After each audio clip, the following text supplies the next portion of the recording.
আপনি কি লক্ষ্য করেছেন ঠিক যে মুহূর্তে আপনি আপনার আনন্দের মুহূর্ত ভবিষ্যৎ পরিকল্পনাগুলি আপনার কাছের মানুষজনের কাছে শেয়ার করেন, তারপর থেকে সব কিছু যেন এলোমেলো হতে শুরু করে।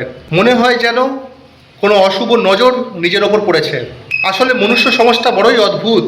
এখানে আপনার সামনে হাসি মুখে কথা বলা সেই মানুষগুলোর মনের ভেতরেই হয়তো জ্বলছে তীব্র হিংসার আগুন। সবাই কিন্তু আপনার সফলতা চায় না, ম্যাক্সিমাম কিন্তু আপনাকে ঈর্ষা করে। এই চরম সত্যতা এখনই মেনে নিন। আপনি কি করতে চলেছেন, কি করতে যাচ্ছেন, তা আগের থেকে ঢাক ঢোল পিটিয়ে বাজাবেন না। দেখবেন আপনার গন্তব্যে পৌঁছানোর আগেই আপনার পথে কাঁটা বিছিয়ে রেখে দিয়েছে। লক্ষ্য করবেন একটা গাছও কিন্তু বড় হওয়ার আগে পর্যন্ত শেকড়গুলো মাটির নিচে লুকিয়ে রাখে।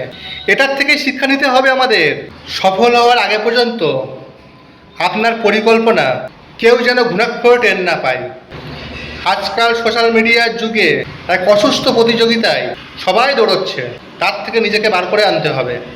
হয়তো কে বলতে পারে আপনার প্রতিটি পদক্ষেপের ওপর কুদৃষ্টি কুনজর রয়েছে কারোর। যারা আপনার আনন্দ সহ্য করতে পারে না মোটেও, তাই নীরবে ঘুরুন, নীরবে থাকুন, স্মৃতিগুলো নিজের কাছে রাখুন।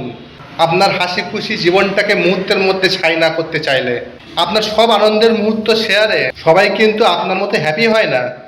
আমরা এমন এক সমাজে বাস করি যেখানে হিংসা, কারোর খুশি সহ্য করতে পারা যায় না, কারোর সম্পর্ক ভাঙলে সবচেয়ে বেশি আনন্দিত হয়।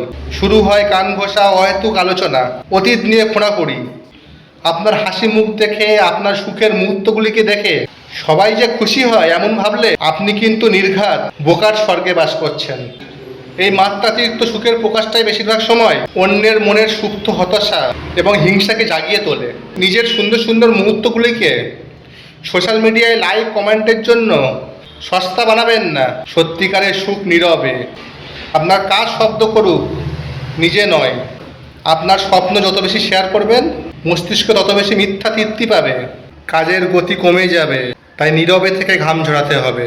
একদিন আপনার সফলতায় আপনার চারপাশের মানুষকে বোবা করে দেবে। আপনি কে, আপনার যোগ্যতা কি, এসব মুখে বলার কোনো প্রয়োজন নেই। যারা ভুল বোঝার তারা কিন্তু ভুলই বুঝবে। তাদের কাছে আপনি নিজেকে সঠিক প্রমাণ করতে পারবেন না। তাই শান্ত থেকে নিজের উপর বিশ্বাস রাখতে হবে।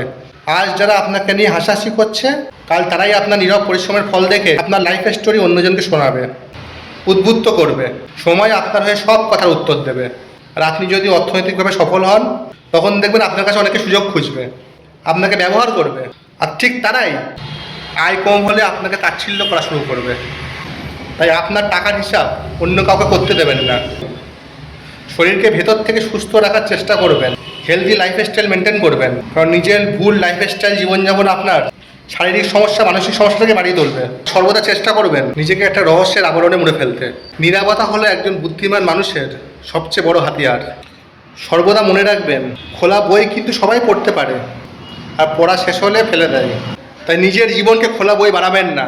এই বিষয়গুলো আজ মস্তিষ্কে ঢুকিয়ে নিন। দেখবেন আপনার জীবনের অর্ধেক সমস্যা এমনিতেই গায়েব হয়ে গেছে। আপনার নিজের জীবনের নিয়ন্ত্রণ এখন থেকে আপনি নিজের হাতেই নিন।